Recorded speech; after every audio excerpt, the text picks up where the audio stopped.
Well, what you just outlined is plausible and could well be right. And it's obvious that Dr. Luke, and I do understand Luke and Acts is written by the same person.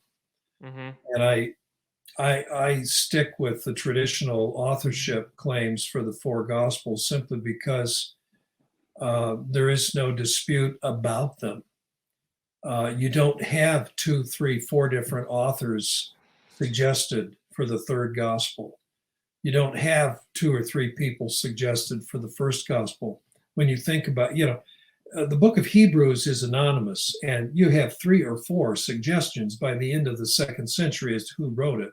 That's a good example of what happens when a work really is anonymous Mm-hmm. as it begins to circulate. And I know I'm taking a moment to get back to this answer, but you have, who's Matthew? His only claim to fame is he's the author of the first gospel. So it's arguing in a circular way to say, let's pick the name of Matthew out of the apostolic hat, and we'll say he's the author of the first gospel. He has no fame.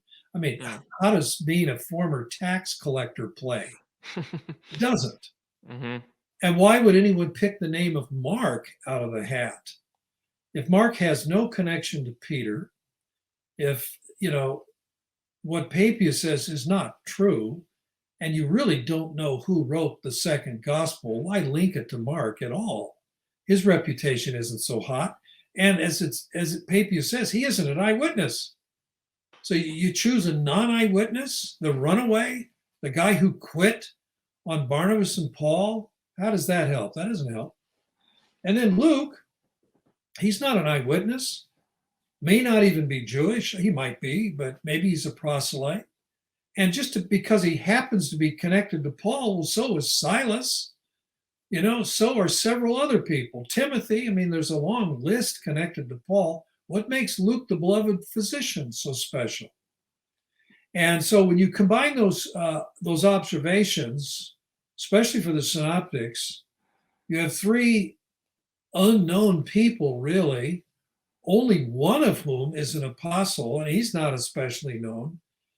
So those names suggest authentic tradition, and then you have no disputes.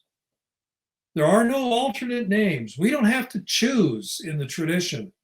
Who is it? Is it Matthew? Is it James, son of Alphaeus? Who wrote the first gospel? We don't have to do that.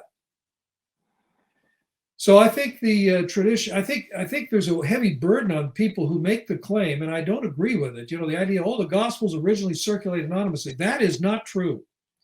That reflects ignorance of how books were composed and circulated. Again, I appeal to Lucian and especially to Galen. And works ready for distribution, and clearly Matthew, Mark, Luke, and John are well composed, ready for circulation. According to Galen and Lucian, you don't circulate a work that's ready for distribution without some kind of attached note, a preface or something that identifies who the author is and why he wrote and circumstances and things like that.